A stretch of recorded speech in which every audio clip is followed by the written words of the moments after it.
Hey, friends. I'm your host, Dr. Elizabeth Ssemanda, the intuitive psychiatrist, and you're listening to Stepping into Soul Power.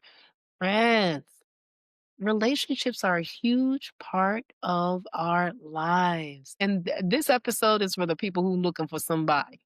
And not just somebody, the right one. Our next guest is a seasoned psychologist. She is a brilliant mind doing wonderful things. Got a book specifically about choosing the right one, and she gives you a step-by-step guide to finding love, and not just love, but love that lasts. Dr. April Givens, welcome to the show. Thank you, Dr. Elizabeth, for having me. I'm so excited to be here and talk about my book. Yeah. Well, we need your assistance because the divorce rates are off the charts. But let's take a step back. Tell us, what was the motivation? What led you down this path of saying, "Hey, I got some knowledge to impart. I'm about to write a book to help y'all out." Because I do couples therapy and I get couples a lot, as well as singles that come to me, men and women that are tired of going through the same thing in their relationships. They get together, then they break up, it doesn't work. So oftentimes I find myself giving step by step strategies in the session. Did you do this? Did you set your intention? Did you write down and ask specifically what it is that you want? I think gaining clarity and getting clear first about who you are and what you want moving forward in a partner, in a relationship, the things that you need, as well as how to be that for yourself first. You can't expect something from someone else and expect them to show up a certain way if you're not aligned to that. So you need to love yourself first and get you together first in order to attract the person that's right for you. So I go through that. So that's how this book was birthed, The Relationship Blueprint. So I was able to take a lot of the things that I teach in couples sessions or single sessions and incorporate it into the book and provide a guideline, a blueprint, a step by step on how to actually attract the person that you want by starting with loving you first, but also creating tips and strategies on what does it look like? What questions to ask when you're getting to know someone? What's your mission statement in your relationship? What are your values? What do you want initially? A lot of people are stuck and they don't even know what they Yeah. want. So you have to get clear on what it is that you want first. Okay, let's take a step back. You said love yourself first. Okay, how do we love ourselves first? Are you saying that we got to go to therapy? What do we need to do? Yes, for some, yes, you should go to therapy if you don't know how to love yourself. Are you a person that's consistently people pleasing? A lot of people grow up in just trauma in toxic situations, toxic parents. All of these relationships shape your relationship with yourself and your relationship with other people. So, and I think we know that most of us have read all that, but that's a reality. You live it, you experience it, and you know if you have mother wounds as a man, you tend to have issues with women in your relationships. If you are a female and you have father wounds, guess what? You tend to have issues with men in your relationships because you're craving and you're searching for something that you haven't received from the first core people that you have supposed to receive these things from. So that's why you have to get clear with what's your triggers, what's your trauma, and begin to heal that. I love that. What your triggers are, what's your trauma, doing your own work. You talked about the mother wound, you talked about the father wound. What about people who got mother and father wounds? Ooh, see, and that's even, that's worse because now you have two sides of the spectrum that you're trying to deal with, and it just makes you confused with who you are. So that's when you have to drown out all the noise of your parents and what they didn't provide and what they didn't give you and start to heal and start to heal those wounds and focus on what do I need now? How can I go back and parent that inner child? To let that little girl version of me or that little boy version of me know that they're okay and they're loved, they're safe, they're seen, they're supported right now. And what do I need to do for my environment in order for me to do that? Sometimes you have to clean out the clutter. That's getting rid of old relationships, old friendships, sometimes distancing yourself from toxic family members. All of those things have to be in alignment before you're ready to move forward on your healing journey. I will tell you this time, those old relationships can be very difficult. Like it can be tough to break those ties, especially if it's family. Any tips, practical tips, strategy for how people can, if there are some people who are toxic, how they can start to break that tie? Well, the strategies would be to get clear about what it is that you want and who you are. Are you a people pleaser? Are you holding on to certain dynamics in your friendships, in your family relationships that is requiring some type of validation or approval from those particular people? So, the minute you let go of the need to have someone else's approval or validation, that's when you really start to Mm, thrive because your life and everything that you have moving forward and that you're striving for doesn't depend on I need this approval from this person. I need my dad to love me. I need my mom to say congratulations or whatever the case may be on my successes. If you can eliminate those things and the need for those things, that's what true healing starts because you no longer need it. I love that. Letting go of the need for approval. And so once people are able to do that, are you saying that as long as they've let go of the need that that person can still be in their life? Absolutely. They can still be in their life if they choose to. That's the glory of being an adult. Yeah. You have the choice. You no longer to a certain extent really need parents if your parents are your toxic ones. When you are an adult, let's say you're 30, 35, 40, or whatever, you're at that point in your life to where now you should be more self-sufficient and independent and independent thinking too, to where you don't need those people validation and approval in order for you to move forward. Now, sometimes you value their advice, and that's okay. You take what resonates with you from that relationship when they give you advice, and then you leave the rest. You don't necessarily have to take all the advice that they give you. So that's just a point of reference. You have to decide what works for you and what doesn't. So it's just the need to have, this level of safety seeking, all of these things from other people. So learning to be able to depend on you Mm, internally, your decisions, your judgment without seeking validation from external sources. I can appreciate that. And so once you do that work and you start depending on you, what's the process for calling in the one? So the process for calling in the one is writing it down. I think everything in life that you want starts with a thought. And it starts with you writing it down. Writing is such a simple process, but it's a psychological process. And a lot of people don't like to write. But when you don't like to write, you're missing out on your blessing Mm, because you need to get clear. You need to gain clarity. So being able to write it out. What is it that I want in a person? You can have all these ideas in your head all day. I want someone that's loving. I want someone that's honest. I want someone that's monogamous. I want someone that puts me first and supports me. Like being that specific, that's what you need to do. You need to write that out on a pen and paper of all the qualities that you would like in a partner and start visualizing that. How does this person make you feel? When you write these things out, does it make you smile? Do you feel loved if you have someone like this in your life? Because that's the start. Being able to write it down, visualize it, and then feeling it as if it has already occurred or as if it's happening right now. And that's the path to attracting the type of love that exactly is what you say you want into your life. I really love that. And I like that you said that writing brings clarity. It's something about like putting all those thoughts together in a cohesive way where you're like, "Oh, all right, that's that's where I'm at."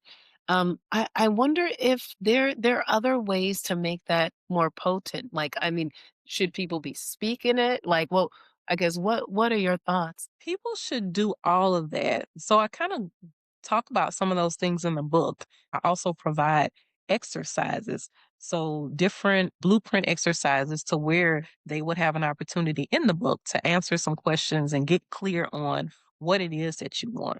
So, I just think it's more of that process of writing it down, visualizing it, feeling it, and then speaking it, but allowing it, also believing it. Believing it is half the battle, that you are worthy of attracting someone that's right for you, not someone that's wishy washy, not someone that's confused or unsure, but someone that aligns with where you are and what your values are right now in this present moment. Not who you were last year, 10 years ago, but who you are right now. I think that's a really important point is believing it because, you show up differently when that belief is strong, when there is a knowing. Right. So we talked about calling in the one.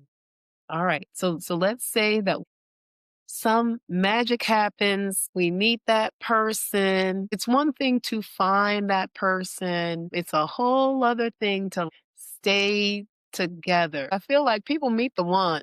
Yeah, it's a difference between meeting the one and thinking you have met the one, because a lot of times people are trying to what they call a future fake, or fantasize about who this potential of what you want this person to be in the future, instead of living right now in the present tense of what you see before you. Oh, falling in love with the potential.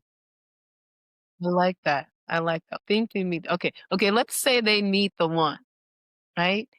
Any practical tips for staying together? Yes. So the main thing for staying together is what I find that a lot of people struggle with is communication and communicating about everything. I'm working with my single women right now in this particular area. So anytime you're in a relationship with someone, and especially if you've crossed the line and went to the next level. When I say cross the line is when you're intimate and all these different things have occurred in your relationships already. I always say that when you're at that point, there shouldn't be anything that you shouldn't be able to talk to that person about. Mm, And a lot of people are at that stage and they're scared to communicate. They're still walking on eggshells because of something in their past heartbreak or past relationship. Don't want them to feel like they're self sabotaging, or that the person is going to run away or ghost them or whatever the case may be. So they stay silent.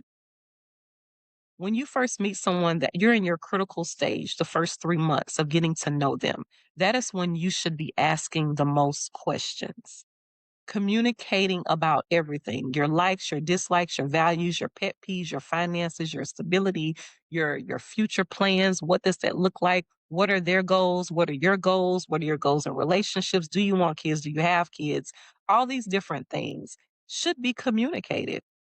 So that way you build a solid foundation. How you start off is how you will mm, finish, and whether it will continue to go into the next level or not. But you have to ask the right questions, but you also have to work on your insecurities. Because when these things come up, now, when you find the right one is going to trigger all these different wounds that you may have thought you have healed and you have not healed yet, because sometimes coming together with someone that's right for you still forces additional healing while you're in that relationship with them, because you start to see things in you that you thought you healed from that still comes up. It may be slight triggers of insecurity because this person is so aligned with you and they're being honest with you. Sometimes it may trigger you to think that they're not being honest, or think they're doing something that they're not doing, and they're really not. But that stems from you communicating your insecurities and your fears, being vulnerable. And a lot of people are scared to be vulnerable. It's like, ooh, that's different. That's scary. I don't like talking. I like kind of just doing my thing or shutting down. You can't do that if you're trying to be in a loving, healthy relationship. You have to talk about everything. A partner that's aligned with you will welcome all the vulnerability and be able to meet you where you are, but also will adjust themselves if there's something that makes you insecure or makes you feel a certain way. They will try to ease that for you because they care that much. yes. Thank you. Yes. Someone who's aligned is gonna be is going to be okay with you being who you truly are. Wonderful. I wanna go back a little bit to something that you said. Being able to communicate about everything, but then you said something about after crossing the line, and I guess I wanna be clear about like, what? How are you defining crossing the line? Like, what does that mean? But when I said crossing the line, I meant being intimate. Being intimate with each other. So that's, that threshold everybody has there when they first initially meet someone. Well, when is the first time we're going to be intimate? So whenever that occurs in whatever stage in a relationship, some people, hey, it's the first 1 or 2 weeks. Some people it's the third month or however long you wait. Whenever you reach that threshold, you should be able to talk to each other about any and everything. Yeah. So by that time, before that time, you should be able to talk to each other about any and everything because you're getting to know each other. So when you reach that phase, you shouldn't still be scared to talk to each other about any and everything. Yeah. It just what comes to mind, I'm thinking about people who there are people up there who have one night stands. Yeah, absolutely. I know. And Yeah, they have one night stands, they get pregnant from the one night stands, and now you have this person in your life for 18 years that you don't even know. I know people like that too. That's happened. So that's why I'm saying that it's important to communicate, to communicate upfront. yes, I like it. I like it. So let's say we meet the real one. And you know what? People come with other people. And I'm talking about the entourage, the family members, the friends, the in-laws, some of whom you may not be aligned with. And so I guess if you could talk about navigating the relationship with the one while working through all the people that they're connected with. Like, how do you keep that relationship strong? Truly believe for someone that you're truly aligned with, that won't be an issue. As far as anyone else in your orbit or in their orbit that's causing any tension in your relationship, that won't exist. Because people who generally love and care for you and they see you happy with someone who's actually supposed to be in your life, they will applaud that. They will love that too. And they would see that energy and that connection between you two and know that it's real. So they're genuinely happy for you. And anyone else that's not will naturally just fall by the wayside because they are not meant to go on that journey with you anyway, whether it's family, whether it's friends, whether it's anyone. So that wouldn't be an issue. Okay. So the people that are meant for you are gonna applaud, and the people that aren't will fall off. Will fall off. Remember, I keep saying the right one, choosing the right one, the aligned partner, because sometimes you put yourself with these people. So I want to be clear that are not for you, that are not aligned with you, and you're trying to make them fit into your life, and they don't. And so that's when you have like your parents or your grandparents who have wisdom, who have seen different things in life that you may think that don't know anything. And they can look at someone instantly and say, oh, that's not going to work. That person is not for you. And then later on, 6 months down the line or a year down the line, you and the person do not work because your parent called it right.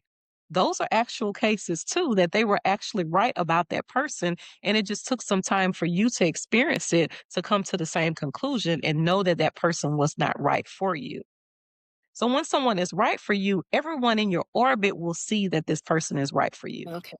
They'll immediately pick up on the connection and they'll sense the energy between you two and know that, hey, that they're for each other. They really appreciate and support each other and they love each other. Other people around you pick up on those things. Okay. So here's an important point that I want to ask about is how people know that this is the criteria for an aligned relationship. That this really is the one. This is not a fake. This, this is the one. They got to get the book. So they should get They they got should to get get the book. Yes, but I mean, it's something that you'll know in your heart and your spirit to kind of keep it brief without them looking at the book. But it's things about them that they have to map out. And I go through step by step things that you need to ask yourself, questions that you need to ask yourself so you'll know if you're ready. If you found someone that aligns with you, it's important to know what their values are. It's important to recognize the red flags and the green flags, and also to be able to set boundaries and how you do that. I talk about that in the book, how to set boundaries. A lot of people don't know how to set boundaries, or they're afraid to set boundaries, so their boundaries are so flexible to where they really don't have any. So it's establishing boundaries. You have to establish a boundary to know what you will and will not tolerate in all your relationships, whether it's romantic, family, professional. You have to be able to set boundaries. That's step number one. So, what are your boundaries? What are your deal breakers? You have to have them. You can't just accept any and everything. Yeah, that's the problem. Yeah. And you don't want to settle because you don't have to. I like that. I really, really like that. Yes, being clear on your boundaries and maintaining healthy boundaries is incredibly important. You know, we are living in this age of AI, dating apps, constant distraction. I wonder what tips you might have for people as far as being able to be present with each other, as well as really cultivate a relationship where trust is important. Prioritizing prioritizing each other and communicating your needs and your wants. I can't stress that enough because you can't assume someone can read your mind or that they know exactly what it is that you want. You have to be able to tell them specifically, even if you feel like they should know and that you think they should know, you still want to be clear. So that way you can't ever say that, well, I didn't tell them. I was very clear and direct about what it is that I needed, what it is that I want, and I've been consistent in communicating that with that person. That's what you want to be able to do. So then they know exactly what it is that you're looking for, that you're expecting, and then that person can tell you whether they're capable of doing that or not. Because you can have these expectations and these things that you want, but sometimes the other person may not be capable. That is And so it's important to communicate that so then you can find that out and both people be honest with each other in that conversation. yeah, and even the best people, like, we all have our issues with communicating. What are some things that people can do to beef that? Well, to seek clarity, I think that's important. So once you communicate something, and if the person, because sometimes it's like you can be speaking different languages. You're saying something, but they're misinterpreting it and they're not really hearing it. So you still want to ask for clarity. Like, okay, this is what I stated. What about this are you not understanding so I can make it clear?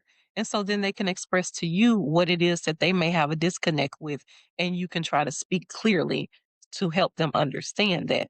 So if not, sometimes it's good to have a mediator. That's what therapy is for, to come in to where maybe the therapist can help mediate and decode certain things that this person is saying and saying it in a way to the other person to where they understand. Like, okay, this is what your person was trying to say. This is where they coming from. Do you get it this way? So sometimes it's just finding better ways to communicate with your person so they can understand where you're coming from. Alright, so working on the strategy, finding better ways, and really listening, it sounds like. I wonder for you, what is your hope in creating this? Like, what are you hoping happens as people dive into this book? Well, I'm hoping more singles who are really struggling and wanting to find love. Because I encounter some amazing people, some amazing women, some amazing men who have just been struggling and getting a bad end of the stick. I was one of them, that was struggling in love and all of that stuff. And until I got clear with who I was and what it is that I wanted, and I attracted my person less than 30 days. What? because I did all the strategies that I'm teaching in this book. So it works. And I've taught it to my clients, and they have attracted people in less than 30 days by following my strategies. So it works. Absolutely.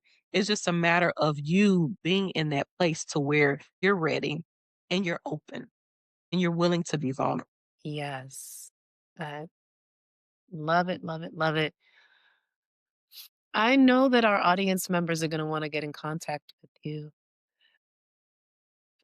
Can you tell us how they can do that? Well, they can reach me on draprilg.com, draprilg.com. Also Instagram at Dr. April Givens. It's the at Dr. April Givens on Instagram. So they can definitely contact me there. I do check my DMs, so that's something. And sometimes it'll give you an automatic message for my email. I would, reach out if they want consultations or coaching or anything like that.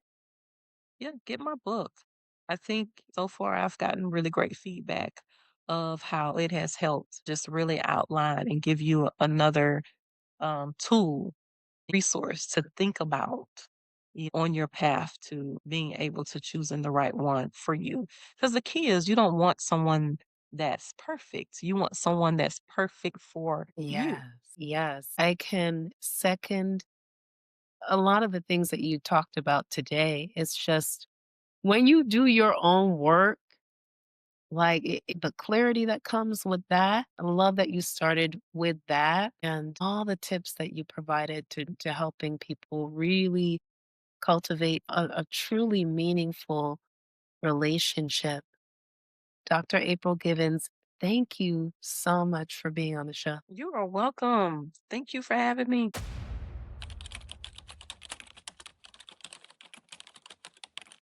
If you haven't heard it yet today, I appreciate you. The soul in me honors the soul in you. If you'd like to see more episodes like this, please subscribe or click here. And friends, if this spoke to you, leave a comment below. We would love to hear from you.